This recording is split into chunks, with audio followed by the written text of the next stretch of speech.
Assalamualaikum sahabat semuanya. Semoga kita senantiasa diberi kesehatan dan kelancaran rizkinya. Amin ya Rabbal Alamin. Ketika Abu Nawas, imam dan pendeta duduk satu meja. Di suatu pagi yang cerah di kota Baghdad, burung-burung berkicau manis di antara pepohonan taman istana. Namun Raja Harun ar-Rasyid tak bisa menikmati keindahan itu. Dahinya berkerut, wajahnya murung, dan pelayan-pelayan berjalan dengan langkah hati-hati serta takut-takut. Pasalnya sejak subuh buta, istana telah bergemuruh oleh suara debat dua tamu agung, seorang pendeta Nasrani dari Syam dan seorang imam besar dari Kufah. Keduanya diundang untuk menjawab satu pertanyaan sederhana yang ternyata tak sesederhana itu. Siapakah Yesus sebenarnya? Tanya sang raja 2 malam sebelumnya, ketika angin sepoi-sepoi membuat jubahnya berkibar dan matanya ingin tahu sesuatu yang lebih dari dunia. Pertanyaan itu disambut dengan semangat membara. Pendeta menguraikan silsilah, nubuat, mukjizat, dan dogma tentang kelahiran ilahi.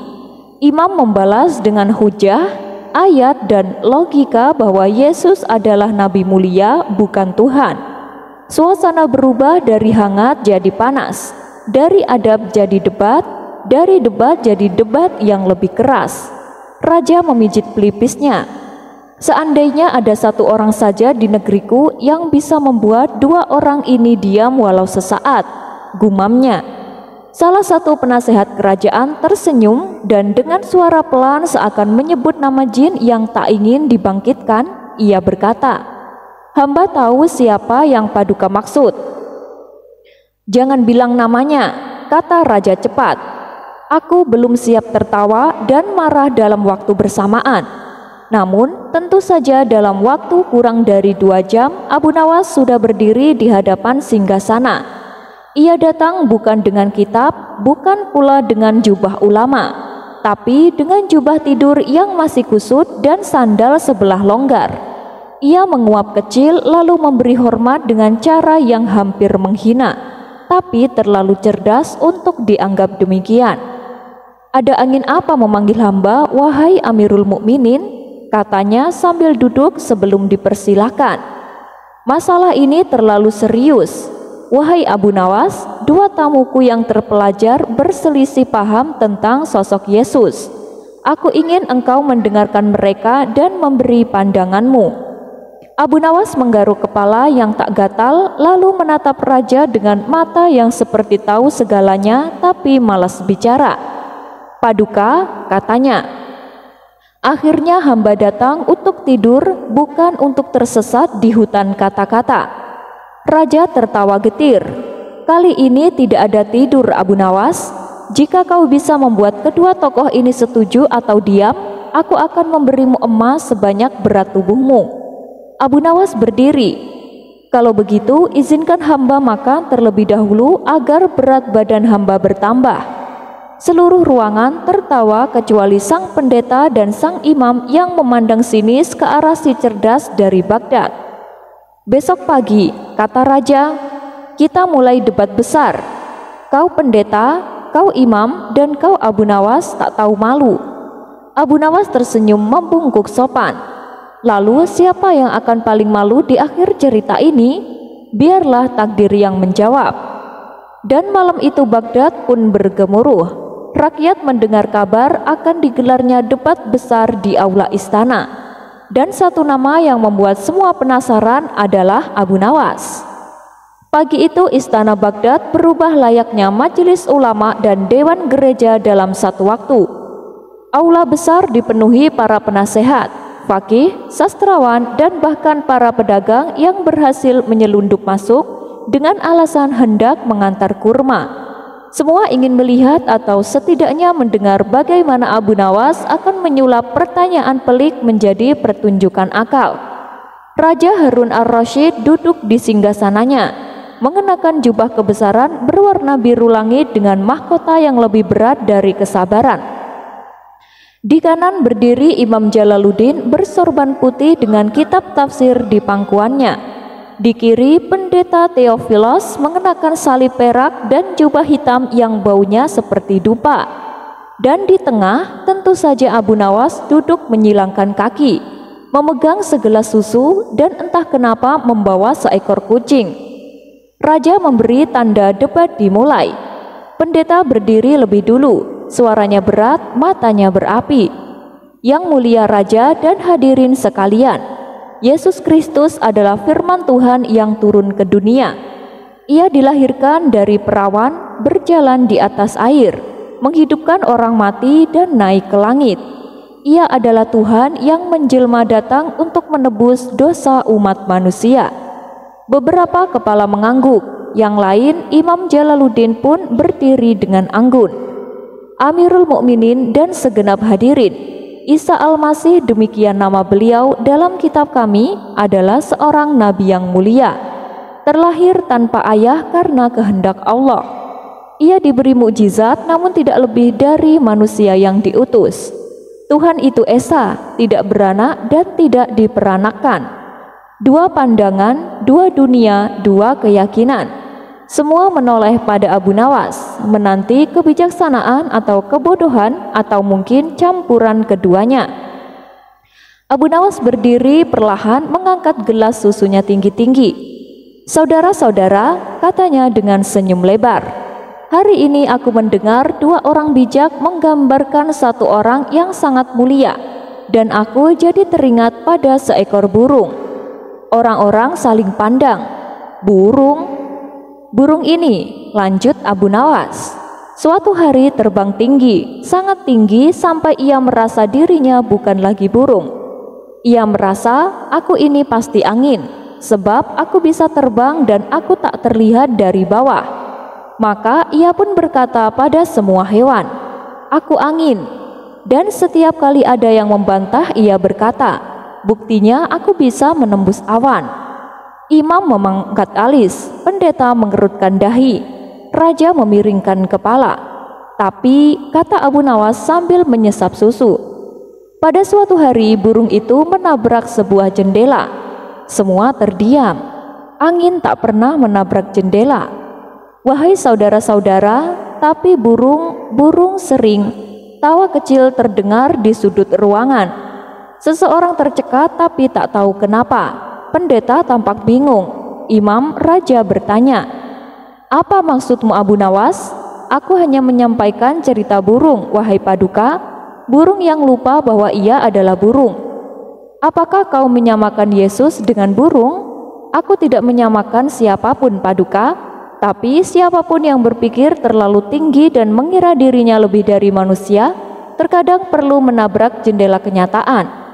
Terdengar gumaman tertahan, sebagian kagum, sebagian tersinggung. Pendeta berbisik pada imam, "Apakah dia sedang berpihak padamu?"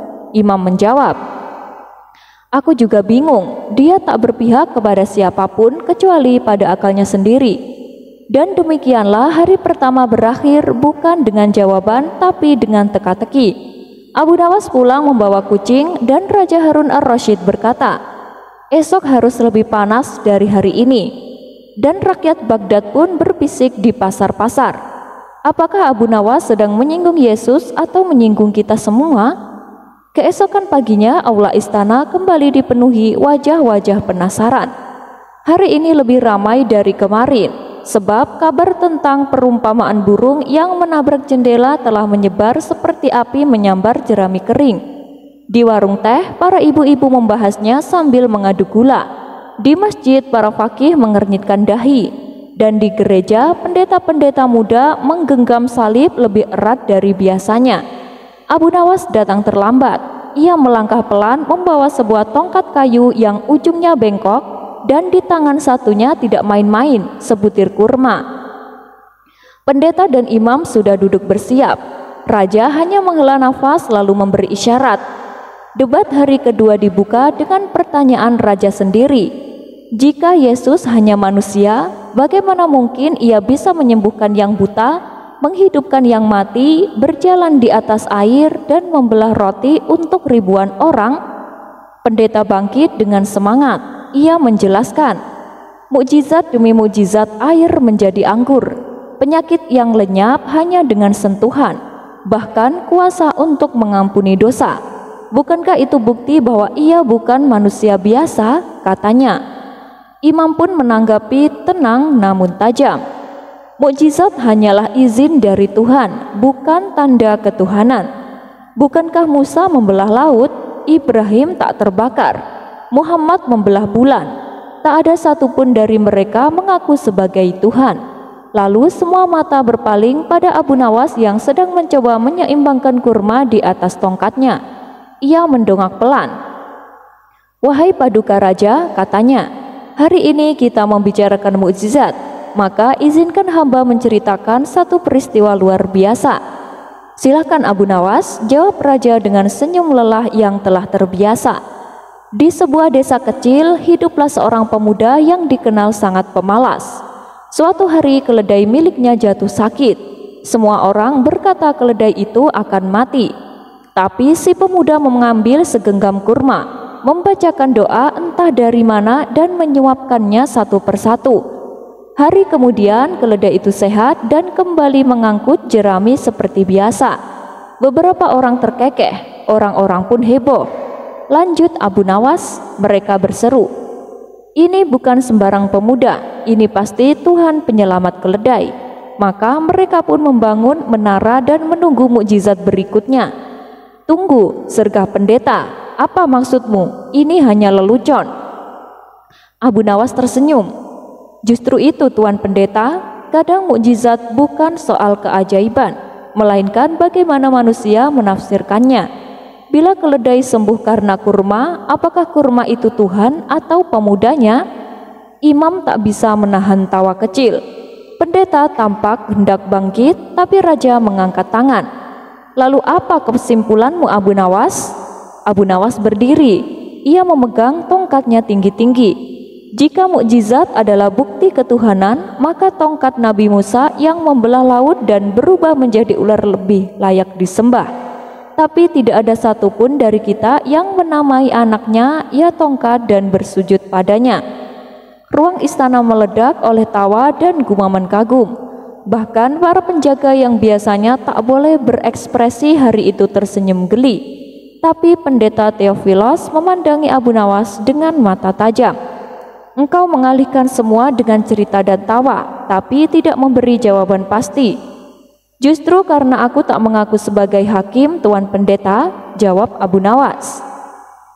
Tenang, aku hanya membawa cermin. Siapa yang melihat wajahnya sendiri di sana, itu urusannya dengan hati. Raja mengangguk perlahan. Besok kita lanjutkan. Tapi hari ini rakyat pulang dengan perut kenyang oleh tawa dan pikiran.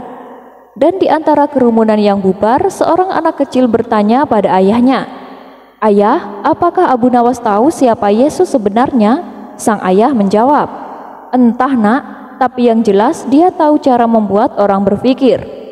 Pagi keempat, langit Baghdad tampak teduh, seolah menunggu sesuatu yang akan mengguncang. Bukan bumi tapi batin manusia. Debat hari sebelumnya masih ramai dibicarakan. Di pasar-pasar nama Abu Nawas menjadi rebutan di antara penjual kurma dan tukang sisir. Bahkan para pengemis pun meminta sedekah sambil berkata, berilah aku sebagaimana Abu Nawas memberi jawaban tidak pasti, tapi membuat orang puas. Di istana pendeta Theophilos dan Imam Jalaluddin datang lebih awal dari biasanya. Keduanya kini bukan hanya ingin menyampaikan kebenaran, tapi juga ingin menang. Ya, ingin menang. Aura suci telah tercampur ambisi, dan Abu Nawas datang dengan seekor ayam di pundaknya. Raja hanya menepuk dahinya, kali ini pasti lebih gila dari kemarin. Sebelum debat dimulai, Abu Nawas berdiri dan berkata, Paduka Raja, izinkan hamba hari ini yang membuka majelis. Pendeta dan imam sama-sama mendengus, tapi Raja memberi isyarat setuju. Abu Nawas berdiri di tengah ruangan. Ia menaruh ayam di pangkuannya, mengelus-elus kepalanya, lalu mulai bercerita. Di sebuah dusun jauh dari kota, seekor ayam dan seekor kucing bersahabat. Keduanya sama-sama mengaku sebagai makhluk yang paling mulia. Ayam berkata, aku memberikan telur tiap pagi. aku mengisi perut manusia.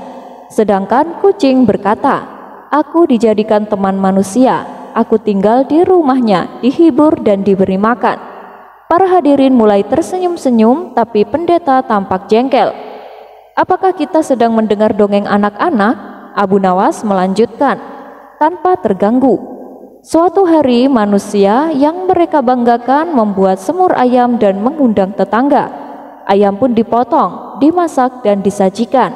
Kucing ikut makan. Setelah kenyang, ia menjilat mulutnya dan berkata pelan pada ayam. Ternyata yang dekat dengan manusia tak selalu selamat darinya. Tawa kecil terdengar, tapi wajah pendeta dan imam berubah kaku. Raja bertanya dengan alis terangkat, apakah maksudmu kami semua ayam? Abu Nawas menjawab, tenang, aku hanya bercerita Paduka, tapi di balik cerita itu hamba ingin menyampaikan sesuatu. Ia menatap lurus pada pendeta dan imam. Kalian berdua orang-orang alim sudah menyampaikan hujah dan iman kalian. Tapi di balik semua itu, apakah kalian mencari kebenaran atau mencari kemenangan? Pendeta hendak membantah, tapi Abu Nawas melanjutkan, kalian berdua berkata membela Tuhan, tapi izinkan aku bertanya, Tuhan yang mana yang meminta dibela dengan teriakan dan debat? Jika Tuhan itu maha kuasa, apakah ia butuh pengacara di bumi? Seluruh ruangan terdiam. Jika kalian benar-benar mencintai Yesus, katanya menatap keduanya, maka tanyalah apakah beliau ingin kalian saling mengalahkan atau saling mengingatkan? Tak ada yang menjawab. Abu Nawas kembali mengelus ayamnya yang mengepak perlahan. Ia menatap raja lalu berkata pelan, kadang yang lebih penting dari siapa yang benar adalah siapa yang masih mau mendengar. Dan pagi itu aula yang biasanya penuh suara kini dilingkupi hening. Raja menatap langit-langit dan berkata dalam hati, hari ini bukan hanya debat yang tersingkap, tapi hati manusia. Hari kelima tiba, tapi suasana tak seramai biasanya. Di aula istana, para penonton berdatangan lebih lambat seolah-olah ragu apakah mereka akan menyaksikan debat atau pemakaman keangkuhan. Pendeta Theophilos duduk diam, wajahnya tak setegang biasanya. Imam Jalaluddin sibuk membuka lembaran kitab suci, tapi sorot matanya tak seterang kemarin. Sementara itu Abu Nawas anehnya sudah duduk di tempatnya sejak subuh, sendirian menatap lantai, tidak membawa hewan, tidak tersenyum, bahkan tidak bersenandung. Raja Harun ar-Rasyid tampak khawatir. Apakah kau sakit wahai Abu Nawas? Abu Nawas menjawab pendek, tidak. Atau engkau kehilangan akalmu? Semoga belum, katanya dengan tenang. Atau kau takut? Abu Nawas menoleh dan berkata, bukan takut, hanya sedang menahan diri dari berkata sesuatu yang mungkin terlalu benar untuk didengar. Pendeta mendongak, imam menghentikan bacaannya. Raja memberi isyarat, baiklah, debat hari ini dimulai. Apakah Yesus masih hidup? Pendeta berdiri. Kali ini suaranya lebih lembut dari biasanya. Yesus bangkit dari kematian dan naik ke surga. Ia tidak mati seperti manusia lainnya. Ia hidup dan akan datang kembali di akhir zaman. Itulah iman kami. Imam Jalaluddin menjawab juga tanpa membentak. Isa Al-Masih tidak disalib. Ia diangkat oleh Allah dan akan kembali sebagai pembela kebenaran. Ia tidak wafat di bumi dan belum pula kembali. Itu keyakinan kami. Semua mata beralih ke Abu Nawas, tapi ia tetap duduk. Raja menegur, wahai Abu Nawas, tidakkah kau akan berkata sesuatu? Abu Nawas mengangkat kepala pelan memandang satu persatu. Hadirin, Paduka, izinkan hamba untuk tidak bicara hari ini. Ruang menjadi gaduh. Kenapa? Karena hari ini justru dalam diam aku lebih jujur. Pendeta berdiri, gusar. Kau selalu punya kata untuk mengolok, menyindir atau membalikan logika. Mengapa sekarang kau memilih bungkam? Abu Nawas menjawab dengan suara lirih. Karena di hari-hari sebelumnya aku hanya bermain-main di pinggiran jurang, tapi hari ini aku merasa terlalu dekat ke dasar. Imam bertanya, apa maksudmu? Di setiap debat kita tak hanya menyodorkan dalil, tapi juga menyentuh inti keimanan orang lain. Hari ini soal apakah Yesus masih hidup bukan lagi soal sejarah, tapi soal harapan. dan harapan terlalu suci untuk dijadikan bahan ketawa. Raja terdiam, pendeta tak menjawab. Imam menunduk. Abu Nawas menambahkan, "Aku bisa saja berkata Yesus hidup dalam hati umatnya, atau ia hidup karena disebut dalam kitab. Tapi kata-kata itu terlalu murah untuk menjelaskan cinta yang tulus pada sosok yang dipercaya membawa cahaya." "Jadi engkau menyerah?" tanya raja. "Jika menolak menyakiti perasaan orang lain dianggap menyerah, maka biarlah aku menyerah hari ini." Hari itu tidak ada tawa, tapi ada sesuatu yang lebih dalam, keheningan yang mengandung hormat. Dan rakyat Baghdad ketika mendengar bahwa Abu Nawas tak berkata apa-apa hari itu justru berkata, "Barangkali diamnya hari ini lebih nyaring dari 1000 ucapannya." Hari ke-6 tiba dengan langit yang cerah, namun hati yang penuh tanya. Debat besar yang awalnya digadang-gadang sebagai adu iman, kini telah berubah wujud menjadi cermin batin yang memantulkan lebih banyak pertanyaan daripada jawaban. Aula istana penuh tapi tak seramai hari-hari pertama. Mereka yang datang hari ini bukan untuk melihat siapa menang, tapi untuk menyaksikan akhir dari kisah yang tak biasa. Raja Harun ar-Rasyid duduk di singgasananya kali ini tanpa senyum. Di kiri dan kanan, pendeta Theophilos dan Imam Jalaluddin tampak tenang. Abu Nawas tidak di tempat duduknya. "Di mana Abu Nawas?" tanya raja. Tiba-tiba seorang penjaga datang terburu-buru. "Paduka, Abu Nawas sedang duduk di halaman di bawah pohon kurma. Ia bilang kalau debat ini tentang Tuhan, maka lebih baik dilakukan di bawah langit, bukan di bawah langit-langit." Raja tertawa kecil. "Ajak dia masuk." Tak lama kemudian Abu Nawas masuk tanpa jubah resmi, tanpa tongkat, tanpa hewan, hanya pakaian sederhana, sandal yang berdebu, dan wajah yang tampak damai. Ia duduk lalu berkata, "Paduka, izinkan hamba menutup perdebatan hari ini bukan dengan dalil, tapi dengan kisah terakhir." Raja mengangguk. Semua diam. Abu Nawas berkata, "Pada suatu zaman ada 3 orang buta yang menyentuh seekor gajah untuk pertama kalinya. Yang pertama memegang belalai dan berkata, 'Gajah itu seperti ular besar.' Yang kedua memegang kaki dan berseru, 'Tidak, gajah itu seperti tiang.' Yang ketiga memegang telinga dan menolak, 'Kalian keliru, gajah itu seperti kipas besar.'" Pendeta menyipitkan mata. Imam mengangguk pelan. "Ketiganya," lanjut Abu Nawas, "memegang bagian yang benar tapi bukan keseluruhan. Dan karena terlalu yakin pada yang dilihatnya, atau lebih tepatnya yang dirabanya, mereka saling mencela bahkan nyaris berkelahi." Ia berhenti sebentar.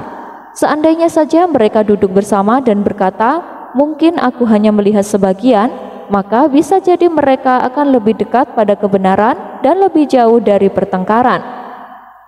Raja memejamkan mata, pendeta menunduk, imam tersenyum lirih. Abu Nawas berdiri lalu berkata, "Paduka Raja, hamba tak tahu apakah Yesus adalah Tuhan, Nabi, atau yang lainnya. Hamba tak hidup di zamannya.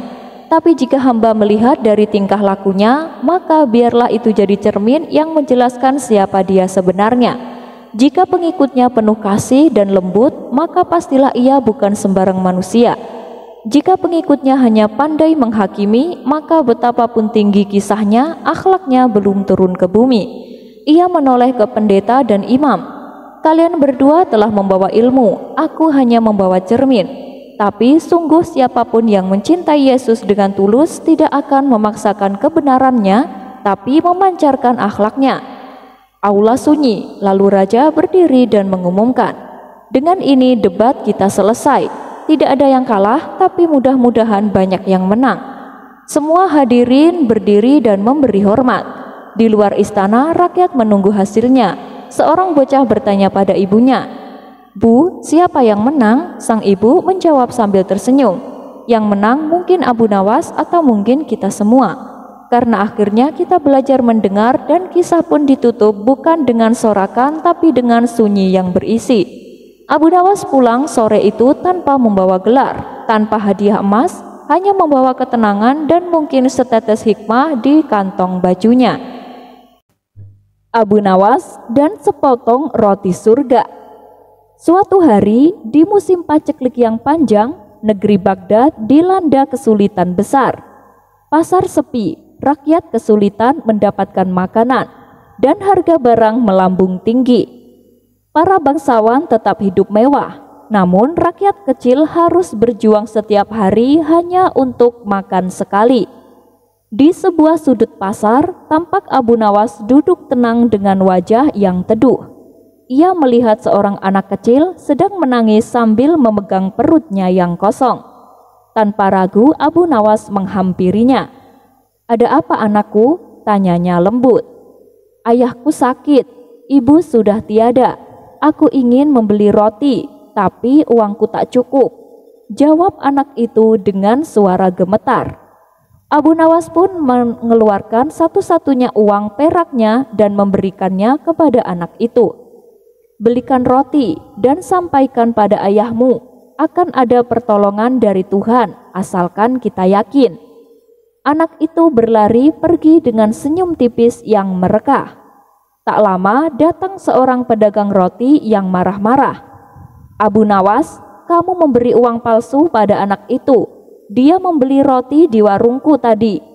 Abu Nawas terkejut memeriksa sakunya dan baru sadar bahwa uang yang ia berikan rupanya memang uang tua yang sudah tak berlaku. Ia pun merasa bersalah, tapi ia tak punya apa-apa lagi untuk diberikan. Lalu dengan tenang ia berkata kepada pedagang itu, "Kalau begitu anggap saja itu hutangku, nanti Tuhan yang akan membayarnya." Pedagang itu menggerutu lalu pergi dengan kesal. Berhari-hari berlalu, Abu Nawas hanya makan seadanya, kadang hanya dari sisa orang-orang dermawan yang mengenalnya. Ia tak pernah mengeluh, namun dalam doanya setiap malam ia selalu berkata, "Ya Allah, aku bukan siapa-siapa, tapi Engkau Maha Pemilik segala. Jika Engkau ingin menolong, maka cukup kehendak-Mu saja, maka jadilah." Suatu malam Abu Nawas tertidur di masjid. Dalam tidurnya ia bermimpi didatangi seorang tua berjubah putih.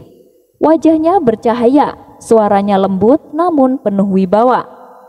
"Abu Nawas, besok pagi datanglah ke pintu gerbang istana.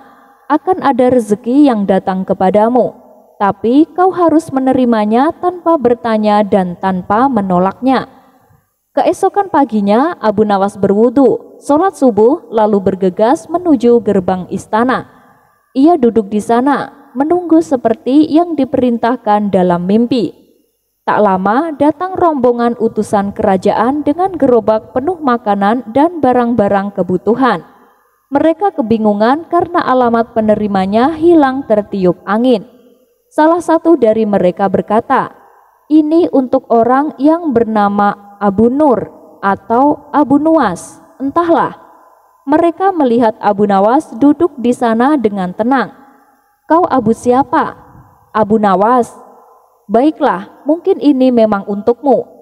Mereka pun menurunkan barang-barang itu, roti, gandum, minyak, bahkan koin emas dan pakaian hangat.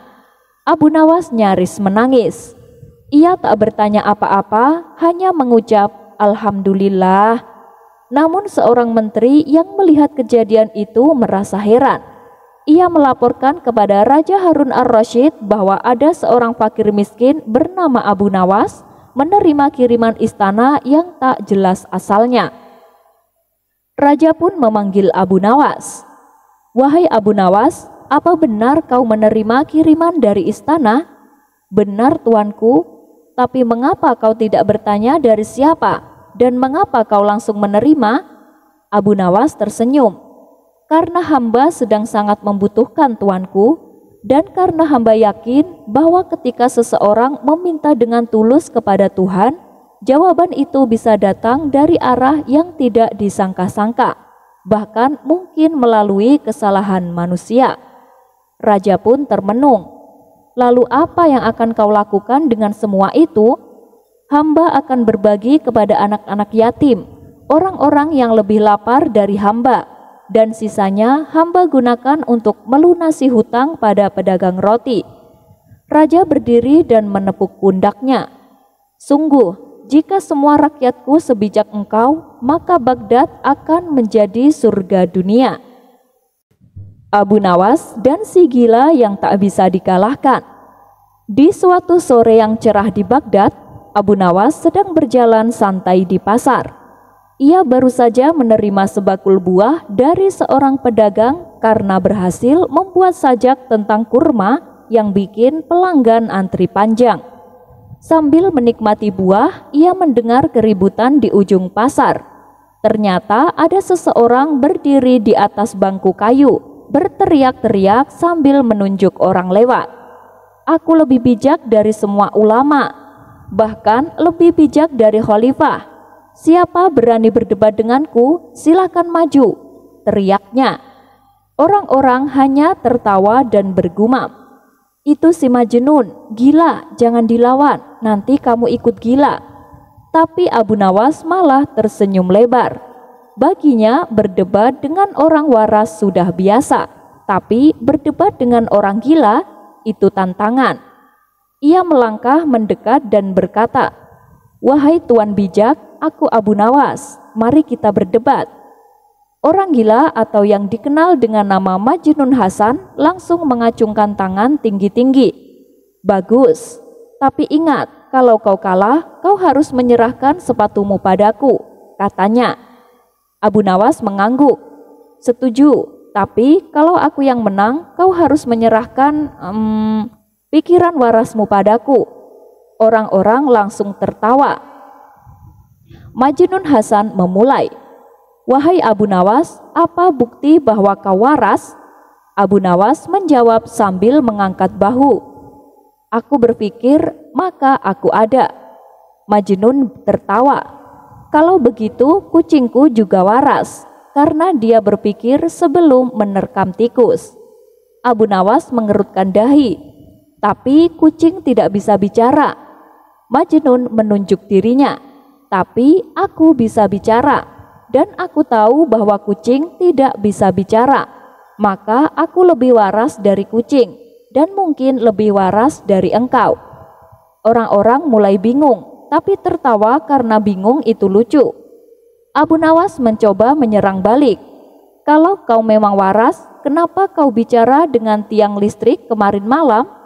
Majnun menjawab, "Karena tiang itu lebih jujur daripada manusia. Ia berdiri tegak walau diterpa hujan fitnah dan angin politik." Hadirin terdiam. Bahkan Abu Nawas tak bisa membantah. Itu benar-benar puitis. Majnun Hasan melanjutkan, "Baiklah Abu Nawas, aku punya pertanyaan. Jika seekor keledai masuk ke dalam kelas filsafat lalu keluar menjadi menteri, apakah itu keajaiban?" Abu Nawas menjawab sambil menahan tawa, "Itu keajaiban atau musibah?" Majnun berkata, "Salah, itu wajar, karena sekarang banyak yang begitu. Masuk bodoh, keluar sombong. Kau lihat sendiri kan?" Orang-orang tertawa keras. Abu Nawas geleng-geleng kepala. Ia menjawab, "Kalau begitu, aku juga punya pertanyaan untukmu. Jika ada orang memancing di sumur, kira-kira apa yang akan ia dapatkan?" Majnun menjawab cepat, "Mungkin ikan, tapi lebih mungkin kebodohan." "Kenapa?" tanya Abu Nawas. "Karena ia lupa sumur itu untuk menimba air. Kalau mau mancing, pergilah ke sungai. Ini soal fungsi, bukan sekedar tempat." Abu Nawas manggut-manggut. Logis juga. Majnun Hasan mendekat dan berbisik, "Jangan remehkan orang gila. Kami hanya kehilangan satu baut, tapi sisanya masih lengkap." Abu Nawas mencoba pertanyaan serius. "Menurutmu apa bedanya orang gila dan orang berdosa di akhirat?" Majnun Hasan menjawab tanpa ragu, "Orang berdosa akan diadili. Orang gila mungkin jadi saksi." "Saksi untuk siapa?" tanya Abu Nawas. "Saksi bahwa di dunia ini sudah terlalu gila untuk orang waras." Abu Nawas tertawa. "Kau berbahaya kalau punya mikrofon." Majnun Hasan menjawab, "Karena kebenaran kalau disuarakan oleh orang gila jadi terdengar lucu, tapi saat disuarakan oleh orang waras bisa bikin ditangkap." Khalifah Harun ar-Rasyid yang diam-diam menonton dari balkon istana akhirnya turun tangan. Ia berkata, Aku belum pernah lihat debat yang isinya penuh tawa, tapi juga menyentil hati. Siapa yang menang? Orang-orang serempak menjawab, kami. Khalifah tertawa dan berkata, benar, karena kita semua diingatkan, jangan cepat menyebut orang gila, karena terkadang mereka melihat dengan cara yang tidak bisa dilihat oleh orang waras. Ia mendekati Abu Nawas dan Majnun Hasan, lalu memberi keduanya hadiah, sepatu baru untuk Abu Nawas dan topi lebar untuk Majnun, agar pikirannya yang lebar tidak kehujanan. Abu Nawas digigit anjing tetangga. Alkisah, ada tetangga Abu Nawas yang memelihara seekor anjing. Pada suatu ketika anjing tersebut melintas di depan rumah Abu Nawas. Melihat itu ia pun menghardiknya. Dengan memegang tongkat di tangan, Abu Nawas berusaha menakut-nakutinya. Akan tetapi bukannya takut, anjing itu justru melawan balik. Ia menyerang Abu Nawas dan menggigitnya. Pada keesokan harinya, Abu Nawas mendatangi rumah pemilik anjing tersebut. Lihat, akibat perbuatan anjingmu kakiku terluka parah, teriak Abu Nawas sambil menunjukkan luka di kakinya. Tetangganya itu pun heran dan hampir tak percaya. Anjingku penurut dan jinak, apa mungkin dia melakukan itu? Tanya tetangganya memastikan. Ini buktinya, apa kau tidak lihat luka di kakiku? Balas Abu Nawas. Ya sudah, saya minta maaf. Saya turut prihatin mendengarnya. Sebenarnya dia anjing yang baik, asalkan jangan diganggu Abu Nawas, ujar tetangganya. Kemudian tetangganya itu pun memberikan sejumlah uang sebagai ganti rugi. Setelah menerima uang tersebut, Abu Nawas bertanya, tapi bagaimana bila anjingmu kembali berulah? Tetangganya membalas, oh itu gampang, aku ada ide. Aku akan mengambilkan roti untukmu. Lalu kau bisa memberikan sendiri roti itu kepadanya dan dia pasti akan menjadi temanmu selamanya. Dengan tegas Abu Nawas menolak saran tersebut. Itu ide yang buruk. Jika aku melakukan itu, anjingmu akan memberitahu semua anjing lain di kota ini. Kemudian semua anjing itu akan datang ke sini dan mencoba menggigitku juga, terang Abu Nawas. Ia pun segera pergi berlalu meninggalkan tetangganya. Batu ajaib bernilai mahal. Dikisahkan Abu Nawas diajak Tuan Hamid untuk berjalan-jalan keliling desa. Di tengah perjalanan, Abu Nawas menemukan sebuah batu yang terlihat sangat mengkilap. Setelah diamat-amati, ternyata itu hanya batu biasa. Disinilah terbesit niatan Abu Nawas untuk mengerjai Tuan Hamid. Ia pun menyimpan batu tersebut dan memasukkannya ke dalam kantong. Melihat hal itu, Tuan Hamid berkata, hei Abu Nawas, bukankah itu hanya batu biasa? Kenapa kau menyimpannya? Dengan entengnya Abu Nawas menjawab, itu kan menurutmu, tapi tidak denganku. Bagiku ini adalah batu istimewa. Andaikan ditukar dengan ribuan dinar, aku tidak akan memberikannya, kata Abu Nawas. Bagaimana kalau 100.000 dinar? Tanya Tuan Hamid. Jangankan 100.000 dinar, 500.000 dinar pun tak akan aku berikan, jawab Abu Nawas. Kau serius Abu Nawas? Tanya Tuan Hamid keheranan. Tentu saja aku serius, balas Abu Nawas. Sayang sekali, aku tak punya uang sebanyak itu. Aku hanya punya uang 5 dinar, ujar Tuan Hamid. Mendengar perkataan Tuan Hamid, Abu Nawas segera mengajaknya untuk duduk sebentar. Tadi kau bilang kau punya uang 5 dinar. Kalau itu beda cerita. Sekarang kita bicara tentang uang yang nyata. Sini, berikan uang 5 dinarmu dan aku akan memberikan batunya, kata Abu Nawas. Dasar kau Abu Nawas, gerutu Tuan Hamid. Kisah selanjutnya. Entah sudah berapa kali Baginda Raja mencoba menjebak Abu Nawas, namun tak pernah berhasil. Hal ini membuat Baginda Raja berpikir keras mencari cara untuk bisa mengalahkan Abu Nawas. Hingga akhirnya salah satu menteri istana memberi usulan sebuah pertanyaan yang menurut Baginda Raja sulit untuk dijawab. Maka pada saat itu juga Baginda Raja memerintahkan beberapa pengawal untuk memanggil Abu Nawas. Sesampainya di rumah Abu Nawas, salah satu pengawal berkata, "Tuan Abu, Anda diperintah menghadap Paduka sekarang juga." Abu Nawas yang sedang istirahat merasa terganggu dengan kehadiran pengawal istana. Kalaulah bukan perintah raja, tentu Abu Nawas sudah mengusirnya. "Sampai kapan sih Paduka Raja selalu mengganggu istirahatku?" gerutu Abu Nawas. Akhirnya dengan terpaksa Abu Nawas datang ke istana dengan perasaan dongkol. Abu Nawas sengaja bertingkah supaya membuat Baginda Raja emosi. Ia langsung mengambil makanan dan duduk di samping Baginda Raja. Awalnya tingkah Abu Nawas yang tidak sopan ini sempat membuat Baginda Raja jengkel. Tapi karena ada rencana untuk mempermalukan Abu Nawas, Baginda Raja menahan emosinya. "Wahai Abu Nawas, aku ada tebakan untukmu. Apa kau siap menjawabnya?" tanya Baginda Raja. "Tujuanku ke sini memang untuk menjawab tebakan Paduka," jawab Abu Nawas enteng.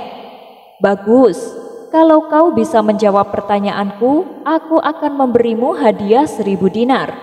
Tapi kalau kau tidak bisa menjawab, maka sebagai hukumannya, rambut kepalamu harus digundul dan janggutmu harus dipotong bersih. Lalu aku akan mengarakmu dengan keledai berkeliling seantero kota Baghdad," kata Baginda Raja. Seketika Abu Nawas terkejut, karena biasanya hukuman yang akan diterima di penjara selama sebulan. "Baiklah Paduka, tapi saya tidak menginginkan uang," balas Abu Nawas. "Lalu apa yang kau inginkan bila bisa menjawab tebakanku?" tanya Baginda Raja. "Aku ingin Paduka memberikan perintah kepada serangga-serangga untuk tidak menggangguku," jawab Abu Nawas. Baginda Raja tak kalah kagetnya mendengar permintaan Abu Nawas. Sejenak ia menundukkan kepalanya. "Ini tidak mungkin, serangga-serangga itu bukan rakyatku," batin Baginda Raja. "Bukankah Paduka seorang raja? Apa hebatnya sebagai raja kalau Paduka tidak dapat mengendalikan serangga?" celetuk Abu Nawas. Rupanya Abu Nawas mengetahui apa yang dipikirkan oleh rajanya. "Bagaimana Paduka? Apakah Paduka bersedia?" tanya Abu Nawas. Baginda Raja masih terdiam. Ia khawatir kalau ternyata Abu Nawas bisa menjawab tebakannya dengan benar. Rasa ragu pun mulai timbul pada diri Baginda Raja. Tapi ia juga malu kalau sampai menolak syarat dari Abu Nawas. Karena merasa kasihan dan tak ingin mempermalukan Baginda Raja, akhirnya Abu Nawas berkata, "Baiklah Paduka, saya cabut kembali perkataan saya. Saya bersedia menjawab pertanyaan Paduka tanpa syarat apapun." Mendengar hal itu, hati Baginda Raja menjadi lega. Lalu ia segera memberikan pertanyaan tebakan. "Pohon apa yang berumur 1 tahun dan mempunyai 12 cabang, di mana setiap cabangnya terdapat 30 daun, dan daun-daun tersebut sebagian menghadap ke arah cahaya, sebagiannya lagi menghadap ke arah gelap?" Namanya saja Abu Nawas, pertanyaan sesulit apapun dengan mudahnya dijawab. Pohon itu mewakili tahun, karena ada 12 bulan dalam 1 tahun dan 30 hari dalam 1 bulan, di mana 30 hari tersebut terbagi menjadi siang dan malam, jawab Abu Nawas. Baginda Raja tak menyangka pertanyaan yang dianggapnya sangat sulit dengan mudahnya dijawab Abu Nawas tanpa harus berpikir lama. Baginda Raja juga merasa beruntung karena Abu Nawas mencabut syarat yang sebelumnya ia utarakan. Sebagai rasa terima kasih telah menyelamatkannya dari rasa malu, Baginda Raja berkata, "Tapi rasanya tidak adil Abu Nawas kalau saya tidak memberikan hadiah. Katakan Abu Nawas apa yang kau inginkan." Tanya Baginda Raja. Baiklah Paduka, saya minta 500 dinar saja, bukan 1000 dinar. Tapi selama sebulan Paduka tidak boleh mengganggu saya, jawab Abu Nawas. Baginda Raja menyetujui dan memberikan hadiahnya kepada Abu Nawas. Cara unik Abu Nawas agar lolos dari hukuman. Suatu hari, Baginda Raja dan para menteri istana mengatur siasat untuk menjebak Abu Nawas. Setelah rencana tersusun dengan matang, maka Baginda Raja memerintahkan beberapa pengawal untuk memanggil Abu Nawas. Kali ini kau pasti akan kalah Abu Nawas, pikir Baginda Raja. Setelah beberapa pengawal sampai di rumah Abu Nawas, mereka memberitahu maksud kedatangannya. Tuan Abu, Anda diperintah Paduka untuk menghadap ke istana sekarang juga, kata salah satu pengawal. Abu Nawas yang sedang kurang enak badan terpaksa memenuhi panggilan rajanya itu. Baiklah, kalian pergilah dulu, nanti aku menyusul, sahut Abu Nawas. Pada hari itu, Abu Nawas merasakan suasana yang tidak karuan dan tak ingin diganggu siapapun. Dalam hati ia berkata, aku harus cari cara supaya lolos dari perangkap Baginda Raja tanpa harus bersusah payah. Akhirnya ia pun datang ke istana dengan mengenakan pakaian kumal layaknya seorang pengemis. Setelah sampai di istana, ia pun segera menghadap Baginda Raja. Melihat penampilan Abu Nawas tersebut, Baginda Raja jadi merasa kasihan. Wahai Abu Nawas, mengapa kau datang ke istana dengan pakaian yang kumal seperti itu? Abu Nawas menjawab, wahai Paduka yang mulia, ketika hamba berjalan menuju istana, hamba dilihat oleh orang-orang kaya dan dermawan. Mereka berbondong-bondong memberikan harta kepada hamba, karena mereka mengira hamba adalah seseorang yang sangat membutuhkan. Tapi hamba menolak pemberian mereka. Baginda Raja menjadi heran dan kembali bertanya, kenapa kau menolaknya? Abu Nawas menjawab dengan nada memelas, karena hanya satu yang saya inginkan. Mendengar jawaban Abu Nawas tersebut, Baginda Raja menjadi penasaran dan semakin merasa kasihan. Apa keinginanmu Abu Nawas? Biarkan aku yang memberikannya, kata Baginda Raja. Apakah Paduka yakin? Maukah Paduka berjanji bahwa Paduka akan mengabulkannya? Tanya Abu Nawas. Iya Abu Nawas, saya berjanji, jawab Baginda Raja. Keinginanku adalah biarkan aku istirahat dan jangan ganggu aku, tutur Abu Nawas. Betapa terkejutnya Baginda Raja. Ternyata keinginan Abu Nawas di luar dugaan. Karena sudah berjanji, Baginda Raja pun menepatinya, dan Abu Nawas dipersilahkan untuk pulang. Sialan Abu Nawas, aku telah tertipu dengan penampilannya, pikir Baginda Raja. Niatnya ingin mengerjai Abu Nawas, malah tidak jadi. Abu Nawas melamar gadis untuk Abu Jahil. Suatu hari, Abu Jahil yang terkenal dengan kecerdikannya yang sering disalahgunakan, merasa jatuh cinta kepada seorang gadis cantik di kampungnya. Gadis itu terkenal dengan kecantikannya, namun juga dengan kecerdasannya yang luar biasa. Banyak pemuda yang mencoba melamar, tapi semua ditolak dengan berbagai alasan. Merasa dirinya tak bisa kalah dari para pemuda lain, Abu Jahil memutuskan untuk melamar gadis itu. Namun ia tahu bahwa gadis tersebut sangat selektif. Jadi ia pun mendatangi sahabatnya yang terkenal bijak dan cerdik, Abu Nawas, untuk meminta bantuan. Abu Nawas, kata Abu Jahil dengan nada memohon, aku ingin melamar gadis paling cantik di kampung ini. Tapi aku tahu jika aku datang dengan cara yang biasa pasti akan ditolak. Tolong bantulah aku sahabatku, kau pasti punya cara yang luar biasa. Abu Nawas tersenyum penuh arti. Abu Jahil, tenang saja, aku punya rencana yang akan membuatmu tidak hanya diterima, tapi juga terlihat sangat mengesankan di mata gadis itu." Pada hari yang telah ditentukan, Abu Jahil dengan penuh percaya diri berangkat ke rumah sang gadis ditemani oleh Abu Nawas. Setibanya di sana, mereka disambut oleh ayah si gadis yang sudah mendengar reputasi Abu Jahil dan Abu Nawas. "Abu Jahil, apa tujuanmu datang ke sini?" tanya ayah gadis itu dengan nada yang tegas. Abu Jahil yang sudah dilatih oleh Abu Nawas menjawab dengan penuh keberanian, "Aku datang untuk melamar putrimu, Tuan. Tapi sebelum itu aku ingin menunjukkan bahwa aku adalah orang yang pantas menjadi suaminya." Ayah gadis itu terkejut dengan keberanian Abu Jahil, tapi ia tetap skeptis. "Dan bagaimana caramu membuktikan hal itu?" Abu Nawas yang sudah menyiapkan segala sesuatunya melangkah maju. "Izinkan aku menjelaskan, Tuan," katanya dengan sopan. Abu Jahil ini bukan hanya berani, tapi juga sangat cerdas. Untuk membuktikan kecerdasannya, kami akan bermain sebuah permainan. Ayah gadis itu yang penasaran mengangguk setuju. "Baiklah, apa permainannya?" Abu Nawas mengeluarkan sebuah kantong kecil dari balik jubahnya.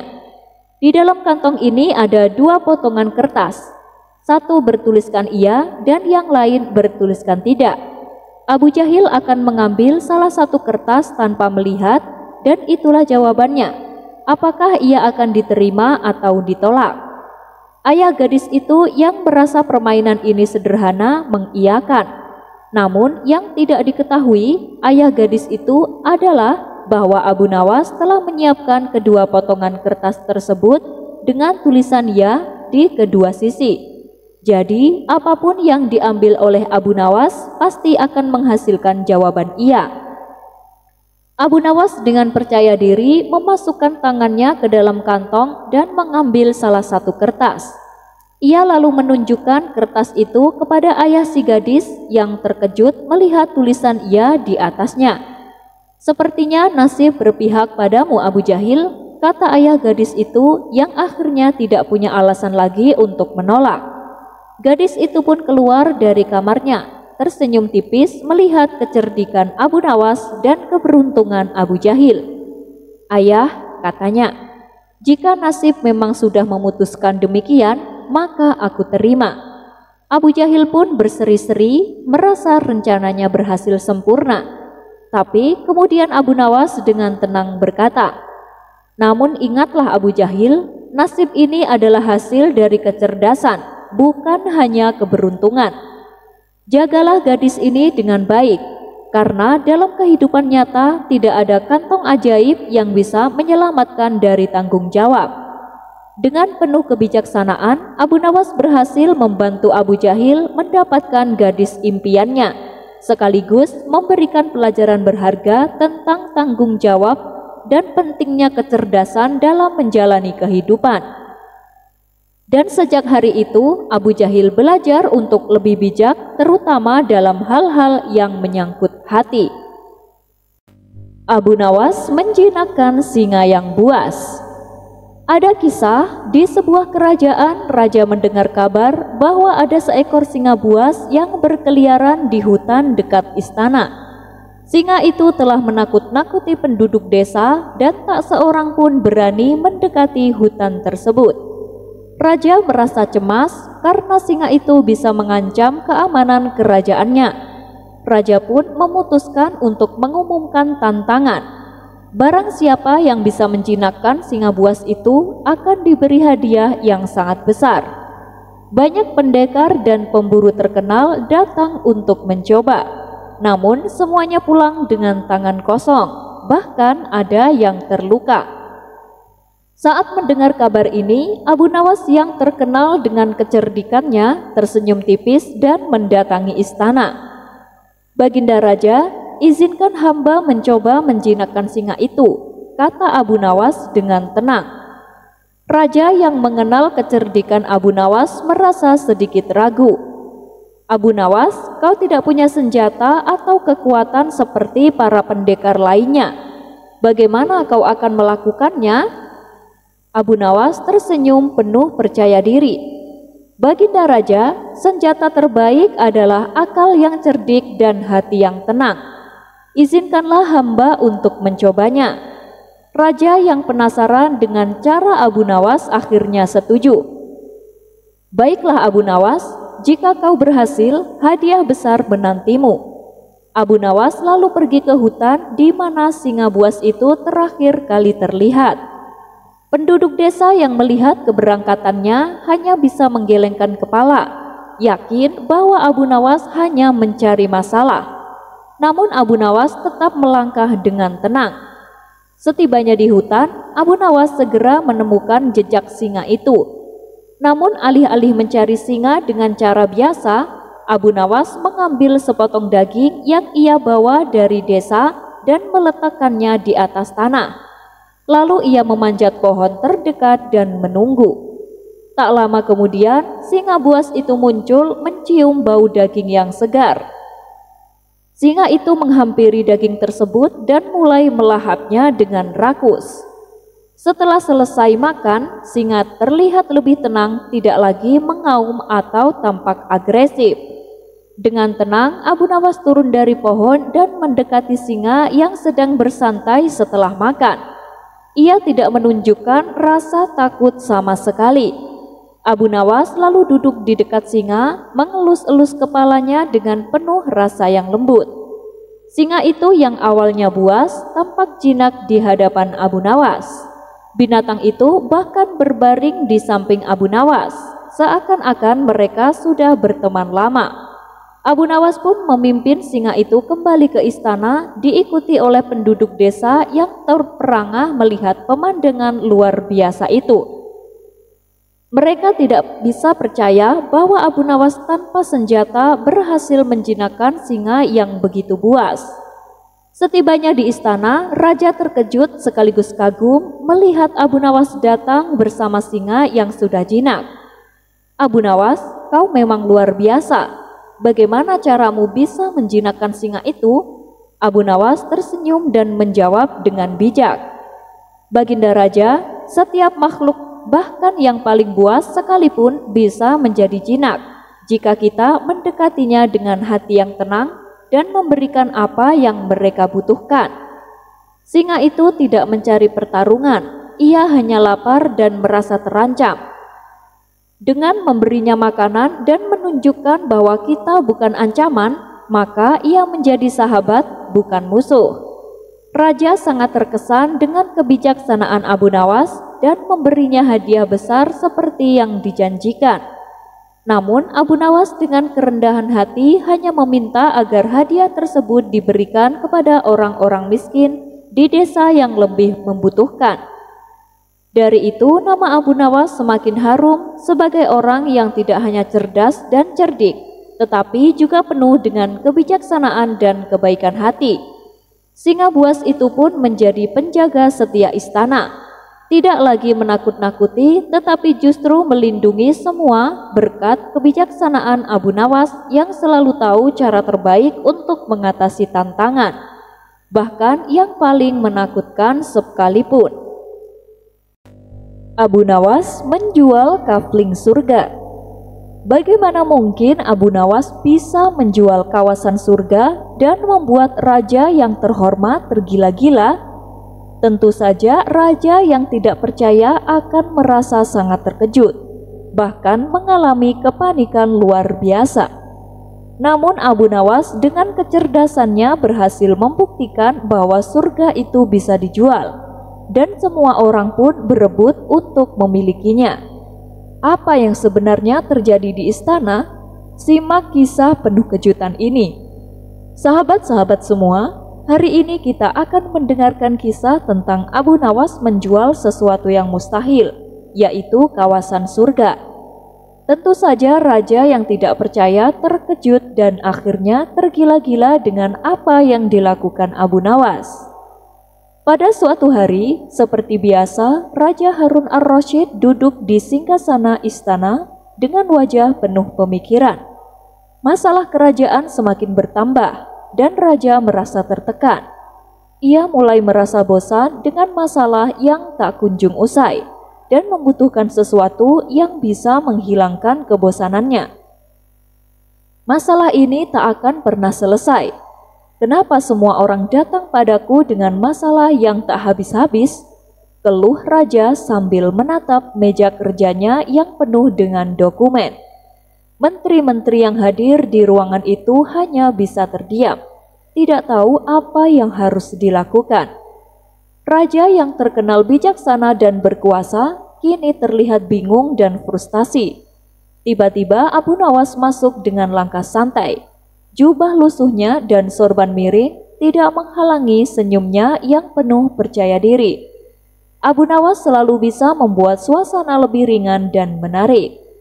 "Assalamualaikum Baginda, apa yang mengganggu pikiran Baginda?" tanya Abu Nawas dengan santai sambil menganggukkan kepalanya. Raja yang merasa sudah terlalu lelah akhirnya berkata, "Abu Nawas, kerajaan ini penuh dengan masalah. Aku tidak tahu lagi apa yang harus aku lakukan. Apakah kau punya ide untuk mengatasinya?" Abu Nawas tersenyum lebar, matanya berkilat dengan cerdik. "Baginda, saya punya sebuah ide yang sangat cemerlang. Saya akan menjual kawasan surga." Raja terbelalak mendengar ucapan Abu Nawas. "Apa? Menjual kawasan surga? Itu tidak mungkin." Abu Nawas menepuk-nepuk bahu raja dengan santai. "Baginda, semuanya bisa dijual di dunia ini. Bahkan surga pun bisa dibeli, jika kita tahu cara menjualnya." Raja menggelengkan kepala. "Kau sudah gila, Abu Nawas. Apa maksudmu dengan menjual surga?"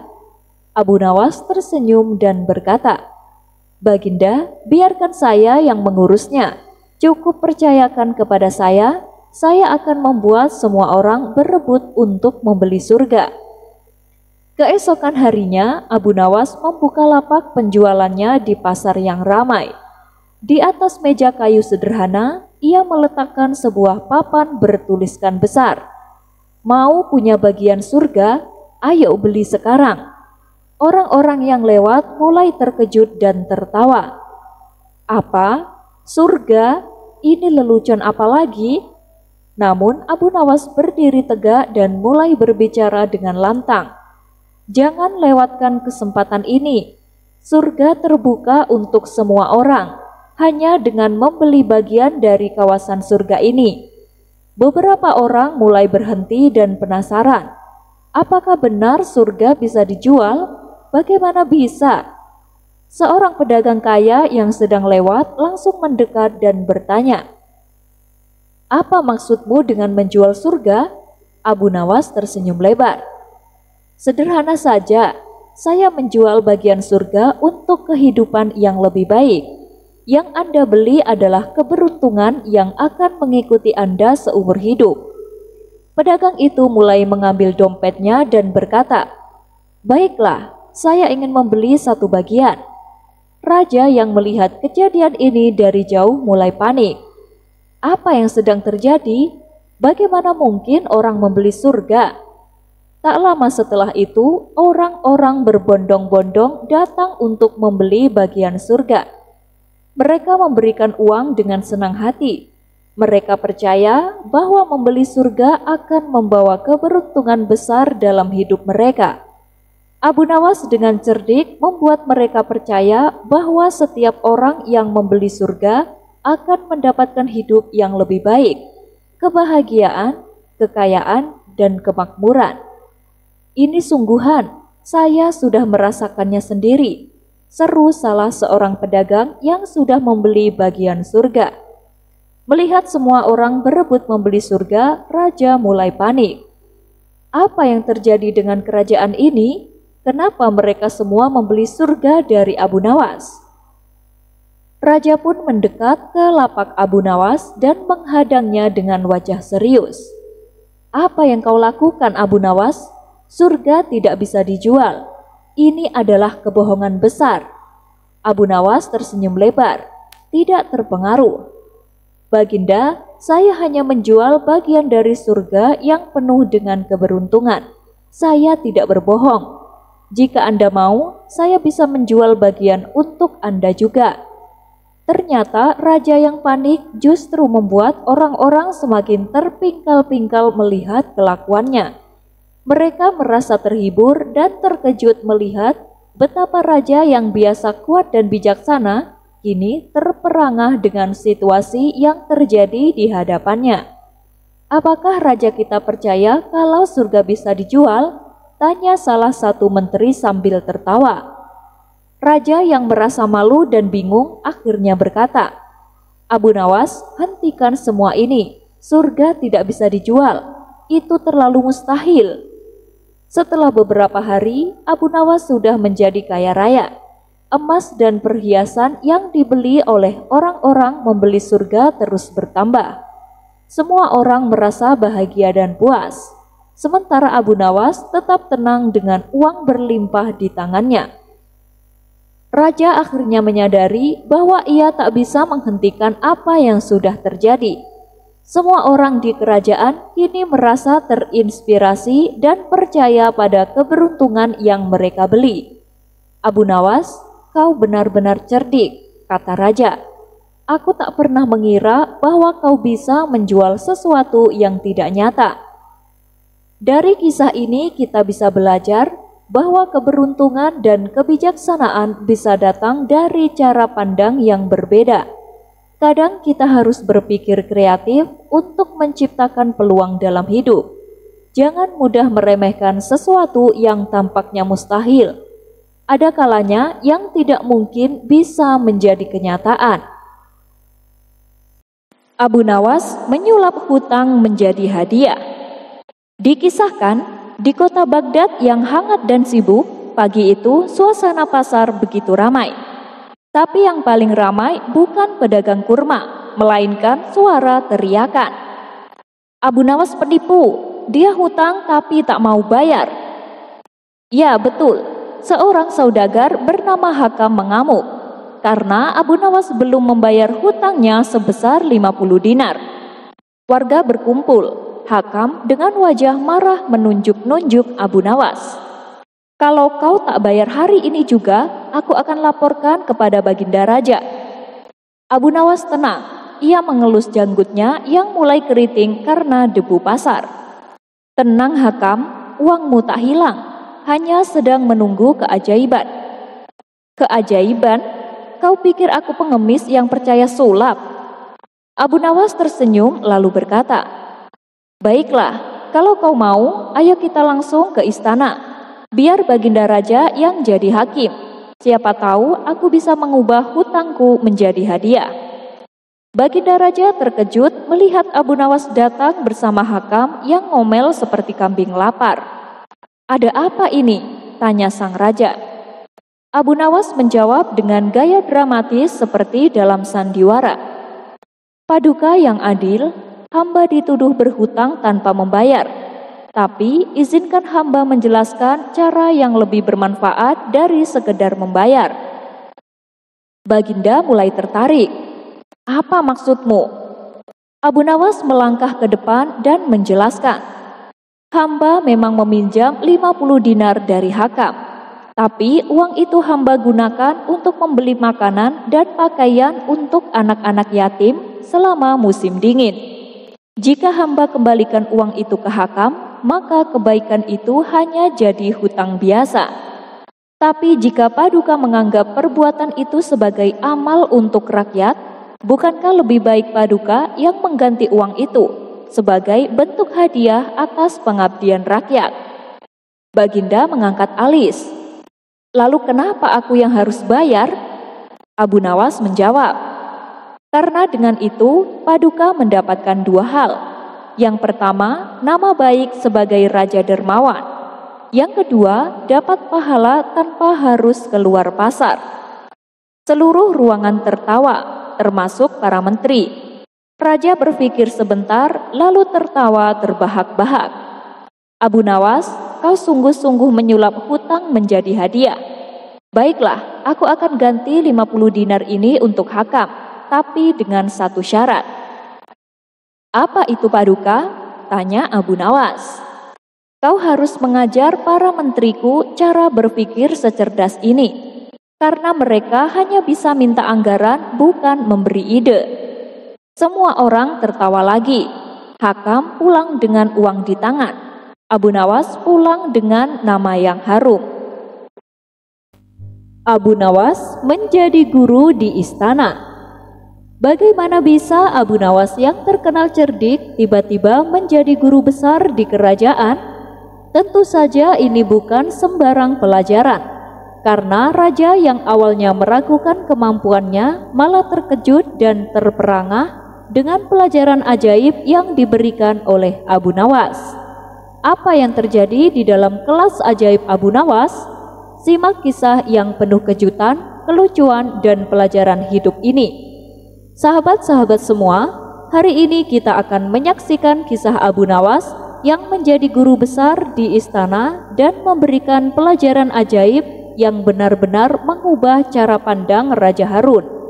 Siap-siap untuk tertawa, terkejut, dan mungkin merenung setelah melihat kebijaksanaan Abu Nawas yang tak terduga. Suatu pagi yang cerah, Raja Harun duduk di singgasananya. Wajahnya terlihat serius dan penuh pemikiran. Masalah kerajaan semakin menumpuk, mulai dari pajak yang tak terkumpul hingga konflik antar wilayah. Raja merasa bosan dengan cara-cara biasa untuk mengatasi masalah. Ia memandang para menteri yang duduk di sekelilingnya, tetapi mereka semua tidak punya jawaban yang memuaskan. Apa yang harus aku lakukan? Semua masalah ini semakin rumit, keluh Baginda Raja. Aku butuh sesuatu yang baru, sesuatu yang lebih segar.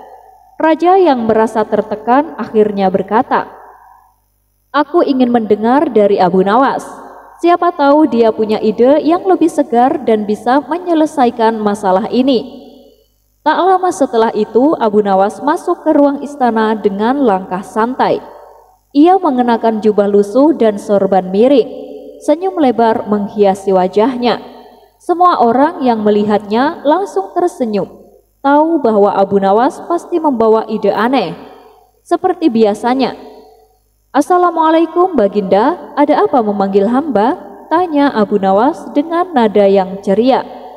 Raja yang sudah sangat frustasi langsung menjelaskan masalah kerajaan. "Abu Nawas, negara ini sedang terhimpit banyak masalah. Aku merasa kehabisan ide. Apa yang bisa kau bantu?" Abu Nawas terdiam sejenak berpikir keras. Kemudian ia menatap raja dengan penuh percaya diri. "Baginda, saya punya ide yang sangat cerdik. Bagaimana kalau saya menjadi guru besar di istana dan mengajar semua orang pelajaran yang bisa mengubah kerajaan ini?" Raja terkejut mendengar tawaran itu. "Guru besar apa yang kau maksud?" Abu Nawas tersenyum lebar lalu berkata, "Saya akan mengajarkan sesuatu yang jauh lebih penting daripada ilmu politik atau ekonomi. Saya akan mengajarkan ilmu kehidupan yang bisa membuat semua masalah kerajaan terasa lebih mudah." Raja merasa bingung tetapi juga penasaran. Ilmu kehidupan apa itu dan bagaimana itu bisa membantu negara?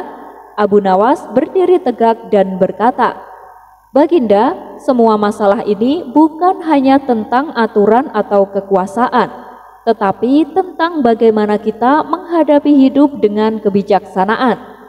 Jika saya bisa mengajari itu, masalah negara bisa diselesaikan dengan cara yang lebih damai dan efektif." Raja akhirnya setuju untuk memberi Abu Nawas kesempatan. "Baiklah Abu Nawas, aku ingin melihat apakah kamu benar-benar bisa memberikan pelajaran yang berarti. Mulailah mengajar." Keesokan harinya, Abu Nawas membuka kelas di istana. Semua pejabat, menteri, dan bahkan raja sendiri diundang untuk mendengarkan pelajaran Abu Nawas. Kelas ini diadakan dengan penuh keheranan, karena tidak ada yang tahu apa yang akan diajarkan Abu Nawas. "Selamat datang Baginda dan para menteri," seru Abu Nawas dengan antusias. "Hari ini kita akan mempelajari ilmu kehidupan yang sangat penting. Ini akan mengubah cara kita menghadapi dunia." Para peserta kelas mulai mengangkat alis, penasaran dengan apa yang akan dilakukan Abu Nawas. Abu Nawas mulai dengan menunjukkan sepotong kain hitam. Ini adalah kain kehidupan. Baginda dan para menteri, kain ini melambangkan kesulitan dan tantangan yang kita hadapi dalam hidup. Raja dan para menteri mulai terlihat bingung. Abu Nawas lalu melanjutkan, setiap orang memiliki kain kehidupan ini, namun hanya yang tahu bagaimana menyikapinya dengan bijak yang bisa melangkah maju. Lalu Abu Nawas memegang kain tersebut dengan ajaibnya mengubahnya menjadi kain putih. Inilah cara kita bisa mengubah masalah menjadi solusi dengan ketenangan pikiran dan kebijaksanaan. Melihat perubahan kain yang begitu ajaib, raja dan para menteri mulai terpana. Mereka tidak menyangka Abu Nawas bisa mengajarkan sesuatu yang begitu sederhana namun mendalam. Baginda, lihatlah, kata Abu Nawas, kita semua bisa mengubah kesulitan menjadi kesempatan jika kita tahu bagaimana cara berpikir positif. Para menteri mulai mendengarkan dengan seksama, merasa bahwa pelajaran ini sangat berbeda dari yang mereka bayangkan. Bahkan raja yang awalnya ragu mulai berpikir dalam-dalam. Abu Nawas melanjutkan pelajarannya dengan sebuah eksperimen lain. Abu Nawas mengajak raja dan para menteri untuk melihat sebuah cermin besar. Baginda, apa yang Anda lihat di cermin ini? Tanya Abu Nawas. Raja melihat cermin dan berkata, saya melihat wajah saya. Abu Nawas tertawa kecil. Ya Baginda, tetapi cermin ini juga mengajarkan kita tentang refleksi diri dalam hidup. Kita tidak hanya melihat dunia di sekitar kita, tetapi juga perlu melihat dalam diri kita untuk menemukan solusi terbaik. Raja merasa terkejut dan tercerahkan. Jadi Abu Nawas, kau mengajarkan kita bahwa semua masalah yang kita hadapi berasal dari cara kita melihatnya? Abu Nawas mengangguk. Betul Baginda, jika kita bisa melihat masalah dengan kacamata kebijaksanaan, maka solusinya akan lebih mudah ditemukan. Para menteri pun mulai merenung. Mereka sadar bahwa kehidupan bukan hanya tentang kekuasaan dan aturan, tetapi juga tentang memahami diri sendiri dan dunia di sekitar kita. Setelah beberapa waktu, raja yang awalnya bingung dan ragu akhirnya tertawa bahagia. Abu Nawas, aku tak tahu bagaimana caramu, tapi pelajaranmu sangat berharga. Aku merasa seperti orang yang baru saja bangun dari tidur panjang. Baginda, itulah tujuan saya, jawab Abu Nawas dengan senyum lebar. Untuk mengajari kita semua agar lebih bijaksana dan tidak terburu-buru dalam mengambil keputusan. Semua yang hadir di kelas itu pun terbengong-bengong menyadari bahwa pelajaran dari Abu Nawas bukan hanya untuk menyelesaikan masalah kerajaan, tetapi juga untuk mengubah cara pandang hidup mereka.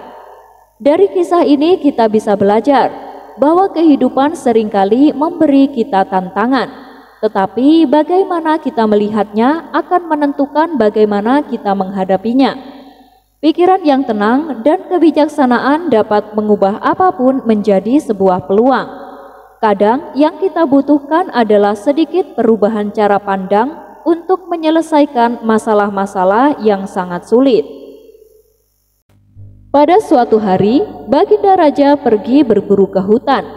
Dia sengaja tidak mengajak Abu Nawas turut serta, karena Baginda Raja beranggapan Abu Nawas hanya sebagai pembawa sial. Namun perburuannya kali ini tidak membuahkan hasil sama sekali.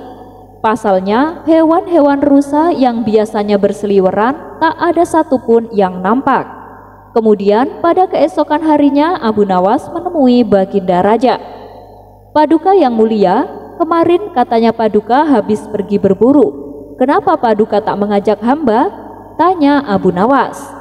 Karena kamu pembawa sial Abu Nawas. Setiap kali aku membidik hewan buruan, ia selalu saja bisa lolos. Itu disebabkan karena kehadiranmu, ujar Baginda Raja. Oh iya, lalu bagaimana hasil perburuan kemarin? Tanya Abu Nawas. Sayang Abu Nawas, kemarin tidak ada hewan rusa yang nampak. Kalau ada, pasti aku lumpuhkan dengan anak panahku ini, jawab Baginda Raja. Kalau begitu, berarti Paduka telah keliru menilai saya. Saya bukanlah pembawa sial. Kehadiran saya justru membawa keberuntungan, balas Abu Nawas. Kenapa bisa begitu? Tanya Baginda Raja heran. Terbukti ketika saya tidak diajak, hewan rusa tak mau menunjukkan dirinya. Sedangkan ketika saya diajak, hewan buruan terlihat berseliweran, terang Abu Nawas. Tapi kan gara-gara kehadiranmu, anak panahku selalu meleset, protes Baginda Raja. Itu juga merupakan suatu keberuntungan Paduka, timpal Abu Nawas. Keberuntungan? Keberuntungan apanya? Tanya Baginda Raja dengan sewot. Keberuntungan bagi binatang rusa Baginda, berkat kehadiran saya mereka bisa selamat. Itulah sebabnya mereka mau menampakkan dirinya ketika saya ikut berburu dengan Paduka. Karena mereka tahu dengan kehadiran saya mereka pasti bisa selamat, tutur Abu Nawas. Spontan Baginda Raja tertawa terpingkal-pingkal. Kisah selanjutnya. Malaikat maut adalah sosok malaikat yang wujudnya sangat menyeramkan. Bahkan malaikat Jibril sendiri sampai gemetaran tatkala melihat wujudnya. Bukan hanya menyeramkan, malaikat maut juga tak segan-segan mencabut nyawa manusia dengan cara yang sangat menyakitkan. Itu apabila manusia tersebut mempunyai banyak dosa. Akan tetapi ternyata malaikat maut pernah tertawa, pernah menangis, dan pernah terkejut saat dirinya mencabut nyawa manusia. Seperti yang diriwayatkan oleh Imam Al-Qurtubi dalam kitabnya yang berjudul Tazkirah. Pada suatu ketika, Allah Subhanahu wa Ta'ala bertanya kepada malaikat maut, "Apakah kamu pernah menangis ketika kamu mencabut nyawa manusia?" Malaikat maut menjawab, "Aku pernah tertawa, pernah juga menangis, dan pernah juga terkejut dan kaget." Allah Subhanahu wa Ta'ala bertanya, "Apa yang membuatmu tertawa?" Malaikat maut menjawab, "Ketika aku bersiap-siap untuk mencabut nyawa manusia, aku melihat dia berkata kepada pembuat sepatu, 'Buatlah sepatu sebaik mungkin supaya bisa dipakai selama setahun.' Aku pun tertawa karena belum sempat ia memakai sepatunya, dia sudah kucabut nyawanya." Allah Subhanahu wa Ta'ala kemudian kembali bertanya, "Lalu apa yang membuatmu pernah menangis?" Malaikat maut menjawab, "Aku menangis ketika hendak mencabut nyawa seorang wanita hamil di tengah padang pasir yang tandus. Dan saat itu ia hendak melahirkan. Maka aku pun menunggunya sampai bayinya lahir di gurun tersebut. Lantas kucabut nyawanya sambil menangis karena mendengar tangisan bayinya. Sebab saat itu tidak ada seorang pun yang mengetahui keberadaan bayi itu." Allah Subhanahu wa Ta'ala kembali bertanya, "Lalu apa yang membuatmu terkejut dan kaget?" Malaikat maut menjawab, "Aku terkejut dan kaget ketika akan mencabut nyawa salah seorang ulama. Aku melihat cahaya terang benderang keluar dari kamarnya. Setiap kali aku mendekatinya, cahaya itu semakin menyilaukanku, seolah ingin mengusirku. Lalu kucabut nyawanya disertai cahaya tersebut." Allah Subhanahu wa Ta'ala kemudian bertanya, "Apakah kamu tahu siapa lelaki itu?" Malaikat maut menjawab, "Tidak tahu wahai Tuhanku." Kemudian Allah memberitahu, "Sesungguhnya lelaki itu adalah bayi dari ibu yang kau cabut nyawanya di gurun pasir. Akulah yang menjaganya dan tidak membiarkannya. Wallahu a'lam bishawab." Abu Nawas dan Dajjal. Suatu hari, Abu Nawas pergi ke kota Basrah. Karena ia tak punya kenalan di tempat itu, maka ia menyewa sebuah penginapan untuk beberapa hari. Ternyata penginapan yang ia tempati kondisinya sudah sangat tua dan rusak. Abu Nawas kemudian menemui pemilik penginapan tersebut. "Tuan, penginapan yang Tuan sewakan kepadaku sangat berbahaya. Langit-langit dan temboknya sering berdenyit, meskipun hanya terkena hembusan angin kecil, kata Abu Nawas. Tenang Tuan, tidak ada yang perlu dikhawatirkan, karena penginapanku ini menyesuaikan usia bumi, balas si pemilik. Maksud Tuan bagaimana? Tanya Abu Nawas tidak mengerti. Jadi begini Tuan, usia bumi yang kita tinggali ini kan sudah tua dan sangat rapuh. Tapi meski demikian, bumi ini masih terlihat kokoh dan kuat. Tak akan hancur sampai menunggu datangnya hari kiamat, ujar si pemilik beralasan. Ya, kalau Tuan menyamakan usia bumi ini dengan penginapan Tuan, saya khawatir Dajjal tidak akan jadi datang, karena keburu kiamat duluan, timbal Abu Nawas. Abu Nawas pun pergi berlalu dan mencari penginapan yang lebih layak.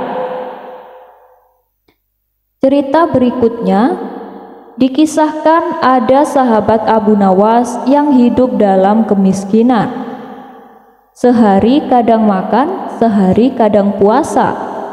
Itu karena di rumahnya tidak ada persiapan makanan.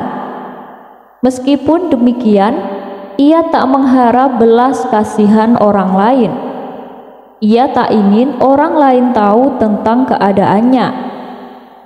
Suatu hari ia merasakan lapar, tapi di rumah tidak ada makanan sama sekali. Untunglah masih ada sepotong roti dan keju. Ia pun langsung memakannya. Saat ia makan, serpihan keju kecil menempel di janggutnya tanpa ia sadari. Setelah menyantap habis roti dan keju tersebut, ia masih merasakan lapar, karena potongan roti yang ia makan ukurannya lumayan kecil. Tidak berapa lama, tiba-tiba Abu Nawas datang ke rumahnya. Ia pun membukakan pintu untuk mempersilahkan Abu Nawas masuk. "Hei kawan, ayo kita makan," ajak Abu Nawas. "Terima kasih Abu Nawas. Alhamdulillah barusan aku sudah makan," balasnya. "Apa yang kamu makan?" tanya Abu Nawas. "Hari ini aku makan daging burung dara Abu Nawas," jawabnya berpura-pura. Abu Nawas tahu kalau kawannya itu berkata bohong untuk menutupi keadaan dirinya. Sekilas Abu Nawas melihat sisa keju kecil yang menempel di janggut kawannya. "Sebenarnya aku sudah tahu kalau kamu barusan saja makan daging burung dara," ujar Abu Nawas. "Bagaimana kau bisa tahu Abu Nawas?" tanya kawannya penasaran. "Ya karena aku melihat kotoran burung dara di jenggotmu," celetuk Abu Nawas. Mendengar hal itu, kawan Abu Nawas segera memegangi jenggotnya. Ia pun menemukan potongan keju kecil yang menempel di jenggotnya. Menyadari dirinya ketahuan berbohong, keduanya pun tertawa terpingkal-pingkal. Kemudian Abu Nawas memberikan uang kepada kawannya itu. "Abu Nawas, uang yang kau berikan terlalu banyak. Janganlah berlebihan seperti ini. Aku tidak mau menerimanya," tolak kawannya. "Terimalah, ini hanya separuh dari hadiah yang aku dapatkan dari Baginda Raja," desak Abu Nawas. Kawannya pun mengucap syukur kepada Allah dan tak lupa berterima kasih kepada Abu Nawas. Abu Nawas dan bangau ajaib. Ada yang aneh dengan yang dibawa Abu Nawas kali ini. sehingga membuat Baginda Raja Harun ar-Rasyid bertanya-tanya dan sempat membenarkan alasan Abu Nawas. Berikut kisah lengkapnya. Sudah menjadi agenda rutin, Baginda Raja mengadakan pesta untuk menyambut hari jadi kota Baghdad. Pada hari itu semua rakyatnya diundang dan dipersilahkan hadir untuk menyantap makanan sesuka hati mereka. Dan tentu saja Abu Nawas diikutsertakan dalam acara tersebut. Tapi kali ini Abu Nawas mendapat tugas memasak burung bangau goreng kesukaan Baginda Raja. Hari yang ditunggu-tunggu pun tiba. Saat itu suasana istana sangat meriah sekali. Orang-orang berkumpul tanpa ada batasan, baik kaya maupun miskin. Namun saat pesta sudah dimulai, Baginda Raja terlihat gelisah, padahal orang-orang sudah ramai menyantap hidangan. Akan tetapi, Baginda Raja tetap diam di kursi kebesarannya. Lalu salah satu menteri yang melihat kegelisahan raja itu pun mendekatinya dan bertanya, "Paduka yang mulia, kenapa Paduka terlihat gelisah? Apa Paduka kurang sehat?" tanya sang menteri. "Oh, tidak menteriku, aku sedang menunggu Abu Nawas. Tapi sampai sekarang kok belum datang juga ya?" ucap Baginda Raja. "Paduka sendiri apa sudah mengundang Abu Nawas untuk datang?" tanya menteri itu kembali. "Sudah, aku sudah mengundangnya," jawab Baginda Raja. "Malah aku menyuruhnya untuk masak burung bangau kesukaanku," imbuh Baginda Raja. Sang menteri lantas berkata kepada Baginda Raja, "Ya, kita tunggu dia sebentar lagi Paduka, Abu Nawas pasti datang." Sementara itu, Abu Nawas yang sudah selesai memasak burung bangau di rumah mulai bersiap-siap untuk membawanya ke istana. "Waduh, langit mulai gelap. Ini sebentar lagi pasti turun hujan. Aku harus cepat-cepat sampai ke istana," kata Abu Nawas sambil membawa hidangan burung bangau goreng pesanan Baginda Raja. Dan karena perjalanan yang ditempuh Abu Nawas lumayan jauh, di tengah jalan Abu Nawas merasakan lapar. "Ini perut udah gak bisa diajak kompromi lagi," ujar Abu Nawas sambil memegang perutnya menahan lapar. Mau tak mau, Abu Nawas memakan sedikit bangau goreng yang dibawanya untuk menunda rasa laparnya. Ia memilih bagian paha burung bangau itu untuk dimakan. Dan kini si bangau goreng itu hanya mempunyai satu paha. Singkat cerita, sampailah Abu Nawas di istana. Baginda Raja langsung terlihat ceria melihat kedatangan Abu Nawas. "Abu Nawas, kenapa lama sekali kamu? Cepat bawa ke sini makanan kesukaanku," ucap Baginda Raja kepada Abu Nawas. Abu Nawas pun lantas memberikan nampan yang berisi hidangan burung bangau goreng yang dimasaknya dari rumah. Tapi saat nampan hidangan dibuka, Baginda Raja merasa heran karena mendapati burung bangau goreng kesukaannya hanya mempunyai satu paha.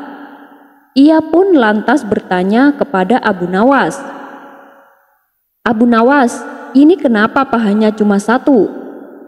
Tanpa merasa berdosa, Abu Nawas menjawab, "Ampun Paduka, burung bangau di sini memang aneh Paduka. Rata-rata kakinya cuma satu. Kalau Paduka tidak percaya, coba Paduka lihat sendiri burung bangau yang di pinggiran kolam taman istana itu. Tuh kan, mereka berdiri hanya dengan satu kaki," ujar Abu Nawas sambil menunjuk burung bangau yang memang sedang berdiri dengan satu kaki. Baginda Raja pun hanya manggut-manggut mendengar ucapan Abu Nawas. Kebetulan cuaca saat itu langit sedang mendung gelap. Tidak lama kemudian terdengar suara petir menyambar. Spontan beberapa burung bangau yang ada di kolam taman istana menjadi kaget dan ketakutan. Lantas burung bangau itu mengeluarkan satu kaki yang sedari tadi ditutupi oleh sayapnya, hingga tampaklah kedua kakinya. Melihat hal itu, Baginda Raja langsung berkata, "Wah, kamu bohong Abu Nawas, mana ada burung bangau kakinya cuma satu. Tuh kamu lihat, kedua kakinya nampak semua," ujar Baginda Raja sambil menunjuk ke arah burung bangau yang sedang berdiri dengan kedua kakinya di pinggiran kolam istana. Melihat fakta itu, lantas Abu Nawas menyerah. Oh tidak, tanpa perlu berpikir lama, dengan entengnya Abu Nawas menjawab, "Begini loh Paduka, memang ada kalanya rasa takut yang berlebihan itu menyebabkan keajaiban Paduka. Burung bangau itu tadi ketakutan setengah mati karena mendengar suara petir. Akhirnya secara ajaib kakinya menjadi dua. Paduka sendiri juga begitu. Yang biasanya Paduka berjalan dengan dua kaki, tapi ketika merasa sangat takut di ruangan yang gelap, pasti Paduka akan berjalan dengan 4 kaki, merangkak karena ketakutan," balas Abu Nawas tak mau kalah. Baginda Raja hanya tersenyum dengan jawaban Abu Nawas itu. Kecerdikan Abu Nawas dalam mengolah kata itu sudah cukup membuat dirinya bahagia. Dan setelah makan bangau goreng bersama Abu Nawas, Baginda Raja bergabung dengan warganya untuk menikmati pesta rakyat tersebut. Sekian dulu perjumpaan kita kali ini. Sampai bertemu lagi di kisah selanjutnya. Terima kasih yang sudah subscribe dan setia menonton channel ini. Wassalamualaikum warahmatullahi wabarakatuh.